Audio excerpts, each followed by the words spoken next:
Good morning from Panhandle Outdoors, America's only daily outdoor TV show. Your source for fishing, hunting, and information for folks who enjoy the great outdoors. Now sit back, relax. It's Panhandle Outdoors.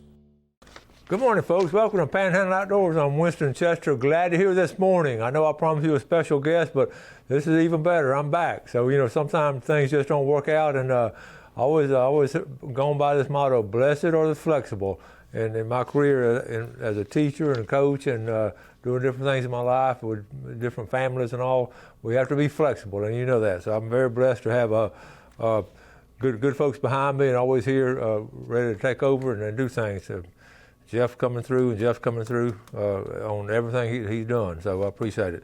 Hi today, 88. Jeff, if I kept talking about Jeff, people don't appreciate Jeff as much as I do because you don't realize what he does behind the scene, putting everything together and his schedule, and he's got other things obligated and all, but he's always been loyal to us, and I appreciate that loyalty.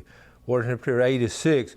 Listen, river readings, boy, yesterday we didn't anticipate all this water going up, so I want to look at Apalachicola first. This is brought to us by Mountain Dew. Get out and do the 7.1 at Apalachicola. We're not getting all that rain upriver, so Apalachicola is not going to be affected. But look at the Choctahatchee, how it just shot up.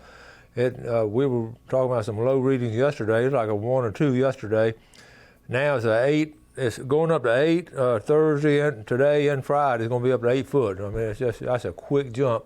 And when you're inundated with the rain we've had, this is what happens. So that's going to be just, that's a natural progression over there as far as all that water just going right into the river. All right, now the tide chart brought to us by Kent Forest Lawn. Today is the 27th, and we're looking at great tides the next 3 or 4 days, really great tides. We've talked about it. High of 421 this morning, so it's going out, and low's going to be this afternoon right around 4 o'clock.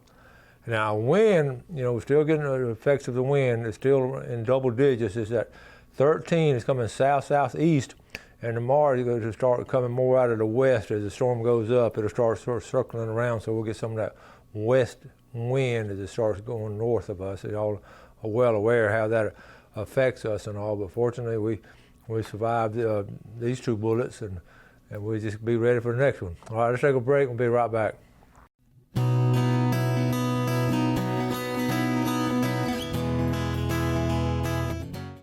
Okay, welcome back. The first thing I want to do, we've been talking about this right here. Okay, I'm going to throw it in the trash. You know why? Because it's been canceled. The Mexico Beach Artificial Reef Association King Mackerel Tournament has been canceled because of the COVID, and we'll keep you informed as to what they're going to do next. And they did put the program together, so they got some good income coming in from the program, and they didn't. Usually the prize money and the entrance fee sort of a washout. They sort of takes care of that, so they did get a little bit of income from that. So, it's probably a wise decision to not have it. So anyway, but they are having a good catfish tournament, as far as I know, down here in Weewall. Okay, how about the second annual Bill Stewart Memorial put on by M&J Catfish? It's going to be on the Apalachicola River, August the 29th. $100 a boat, and here's a this tournament here they have. Let me see. Here's a picture of it. There's a Saturday, and they start on Saturday and fish all night. Okay, so the time.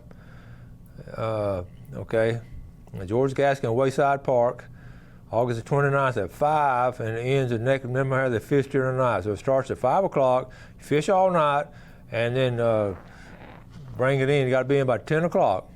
Okay, so that's not. I got a couple of pictures here. Here's what they do. This is a series of sort of like a bass trail. It's M&J catfish. Look at some of these pictures. Wait, go by that picture right there. Look at those big catfish, folks. You think? And I don't have these guys' names. I just took some pictures off their page. The M&J Catfish Tournament Trail. And this is different locations. This is not down in Weewall. They do it through Georgia and part of Alabama, Florida. Is that some huge catfish? Think of all the brim those catfish would be eating. So they're really doing the brim fishermen a big favor by getting these big old catfish out of a big old flat-headed catfish from eating these brims. All right. So anyway, no, that's this weekend. Okay. Hey, look at this. I thought this was hilarious. You want a conversation starter at your next cookout, a range of chicken pieces to look like a cat. That's all chicken, but at first glance, it looks like you're cooking your cat over there on the grill. So that would surprise some people. I may try that. Call the kids out and tell them I saw a cat in the neighborhood, and we'll see. This is a good one up here in Jackson County. Trent Hill in Jackson County asked that I pass his photo info for your show. Trent drew Jackson County tags and caught this 9-foot, 2-inch bull gator Sunday night. He got it on the Apalachicola River on a rod and reel, and took him 45 minutes to get it in. He had one tag left. He ate some of it last night and said it was great. I love to see when you get something like that, you go ahead and eat some of it. So good job, Trent Hill.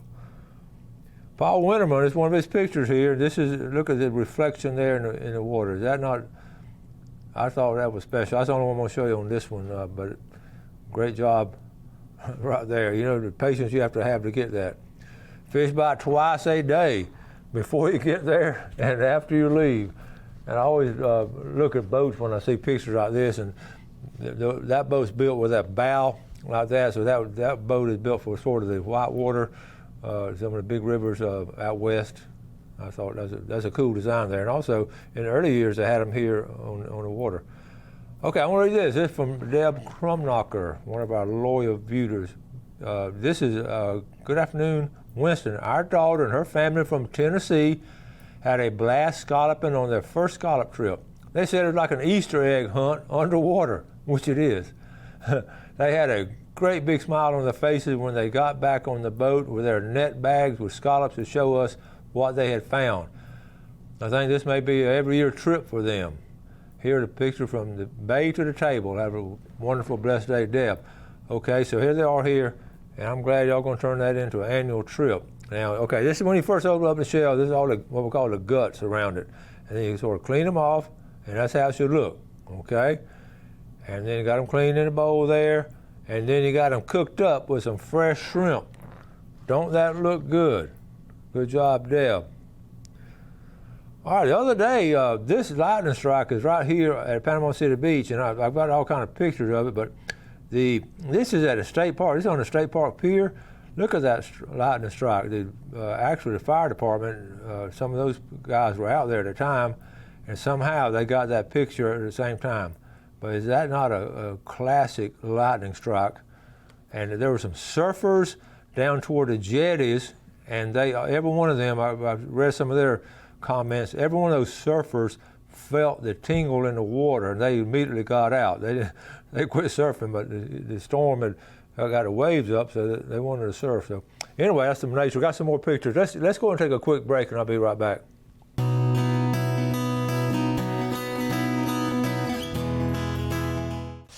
Okay, welcome back. Going to add a couple of names to our pickle jar: Joe Strength and Candy Strength. Now, they sent their address, and I love this address. They're from Caryville, and they live on the Back 40 place. Now, is that not a cool address? The Back 40, I love that. Okay, y'all are in here now. Okay, the Strength family from up there at Caryville. We watch the show every day, and we appreciate your viewership.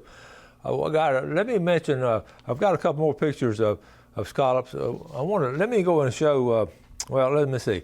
Let me talk about scallop cleaning before we get into these other pictures. And this comes down from the original people that did it for a living.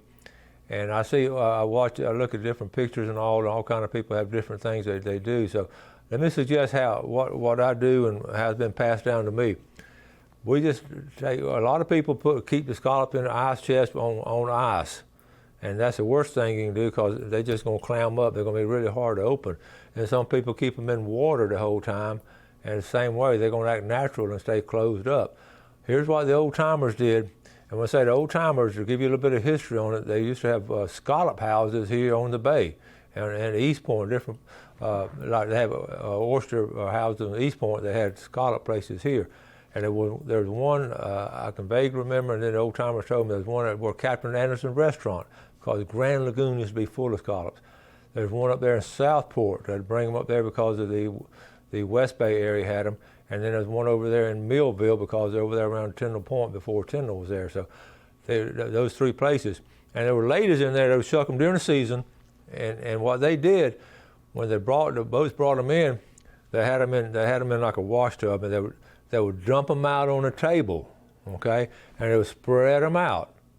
And then the ladies would pick them and put them in the jars. So my point I want to make is, and here's what I do. You've seen it on the video last week. We just dump our scallops out right there on the concrete there in the garage, and we let them sit there 10 or 15 minutes, and they just start opening up. They open up. And about 90% of them will be open when you get to them, and that saves you so much time. So that's your scallop cleaning tip for the day, and it's just a lot of fun. Like I say, I learned that. I was passed on down from a friend of mine whose mother used to work in the scallop houses, so he's the one who told me that. Okay, well, another thing too, when a storm comes, always keep this in mind. Another tip, if you're trying to get some really fresh seafood, when a storm comes into the Gulf, the hurricane storms, the boats, the fishing boats, they go ahead and just cut loose and come on in. And I called Tarpon Dock early part of the week and talked to Clay just for a few minutes because they were super busy. The boats were coming in. They were just unloading whatever they had. So it's really, a lot of times you can get a good sale because they're going to get, all the boats coming in, they're going to have a surplus of different things and all.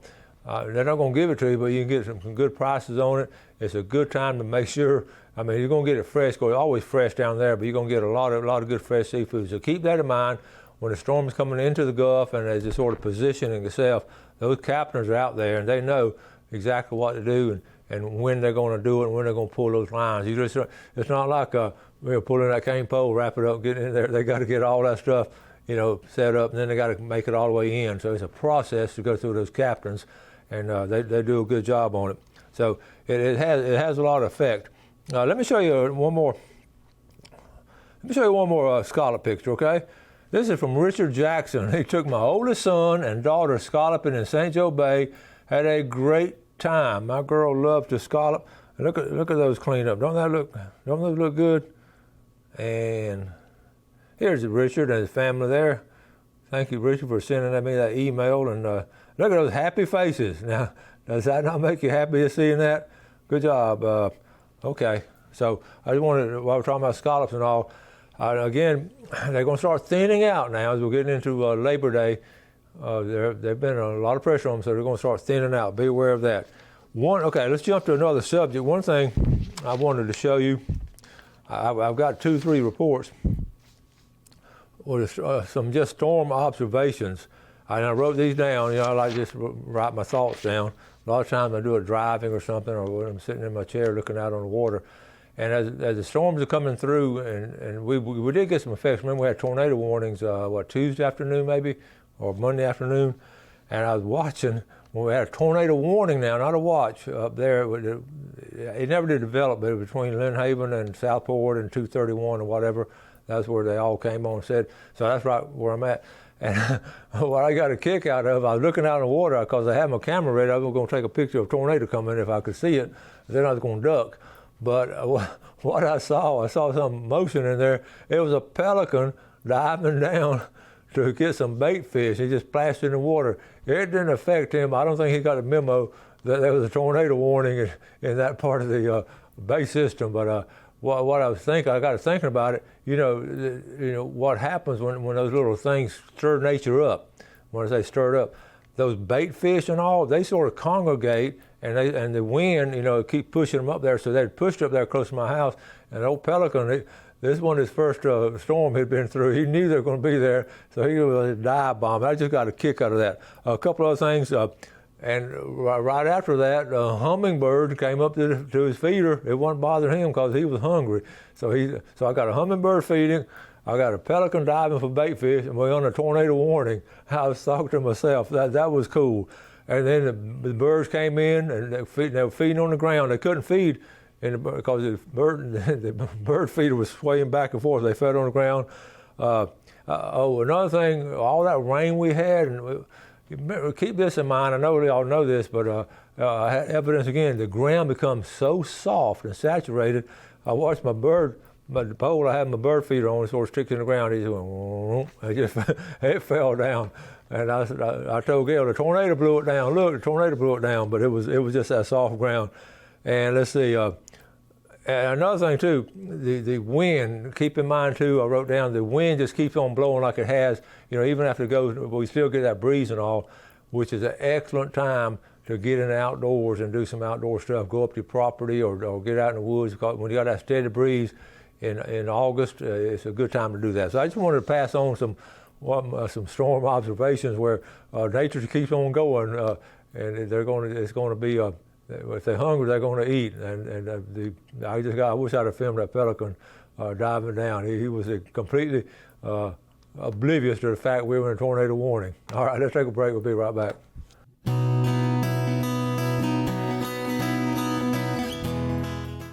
Okay, welcome back. Final segment of Panhandle Outdoors. Don't forget tomorrow we'll be drawing for some seafood and all kinds of good things for tomorrow. But let's right now look at our fishing game times brought to us by Blue Water Outriggers in Port St. Joe. We're looking at 8:07 to 10:07 this morning, and then tonight 8:36 to 10:36. That's a 12-hour span right there. Let me show you a quick picture here. My buddy Richard Cockrell sent this to me. He said, "Mr. Chester, my grandson Aiden went scallop hunting this past weekend down at St. Joe and had a lucky day. Good job there. Some nice scallops there. Congratulations, Aiden." Okay, one of the things Gail and I, we were up picking up some of our signs and all. I'm going to tell y'all later on. I'm going to do like a little video on my experience running for office. But anyway, we're picking up signs up in Fountain, and I saw these trucks all gathered up on the corner. And in fact, I rode, I got inquisitive. I rode back around and sort of looked at them, and I want to take a picture and share with y'all because it's sort of, I know it wasn't anything illegal. They were right there in the corner, and everybody was moving around and unloading stuff out of the truck, and it was sort of on the corner. And I was trying to figure out, everybody standing around, got these big bags. See that right there? And you know what I figured that was right there? I sort of zoomed in on it. I think those are saw palmetto berries.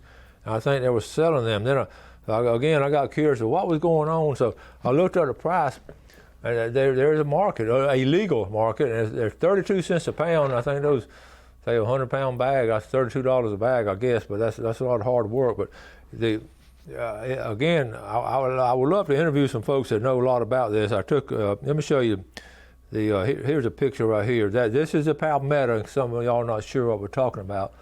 The palmetto, they're very prevalent in South Carolina, and we have them all over the place here. And then here's the berries I'm talking about that they'll pick. This time of year, this is what they'll get, and that's what they're picking. So you can see it don't take long. That's probably 2 pounds. That's 64 cents worth right there. So anyway, palmettos, and I go way back when I first bought my property. It was full of palmettos, and I hired somebody with a bulldozer because the roots are way down, like they just spread out. The roots, we tried to get them with an axe. But anyway, we got rid of all the palmettos, and then later on I found out people were landscaping with the palmettos. That's just interesting. Okay. Also, be sure, I've got a notice here from the FWC that the rattlesnakes are out. Okay. In fact, they say this is on their website. I just ran across it last night. Snakes are on the move. A very busy time of year for rattlesnakes. It's their breeding season. You're more likely to see a rattlesnake during summer and fall because males are out and about searching for a mate, and females are giving birth to live young. All native snakes play an important part in our ecosystem and should be left alone and admired from a distance. And they got a website if you have any questions. And you also, look at that bottom line, you may also be more likely to encounter snakes after severe weather. So okay, here's some right here, okay. And of course I'm showing you snakes. Okay, so anyway, here's one. This is one on the website. I've shown a lot of rattlesnakes. Most of the ones I've showed have been dead. Okay, so anyway, what I was going to say about that on the snakes, we just had this severe weather. So if you're going out the next couple of days, they're moving around. So y'all be aware of that. In fact, I'm probably going to try to go after the show today and check out my property, but I will wear my snake boots. So, we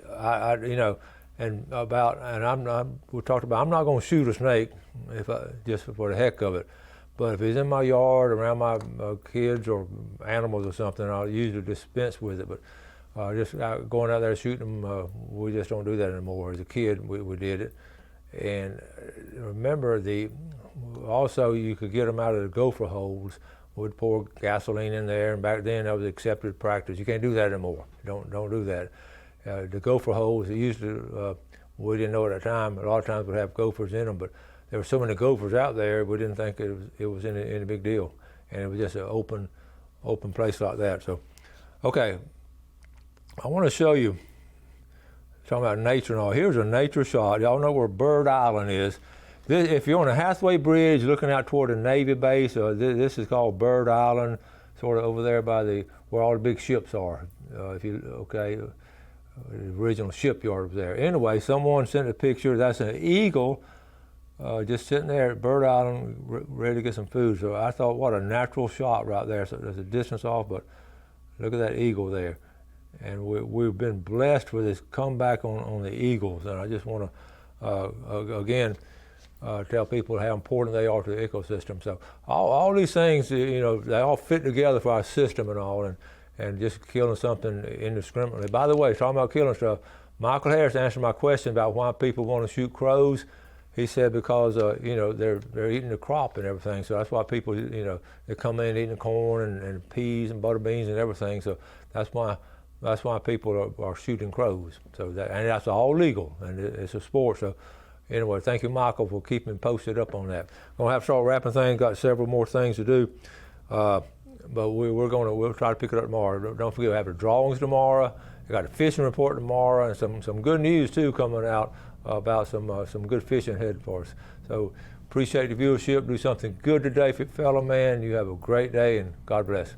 Thanks for watching America's only daily outdoor TV show, Panhandle Outdoors with Winston Chester, featuring hunting, fishing, and other activities and information to help you enjoy the great outdoors. Join us next time for Panhandle Outdoors.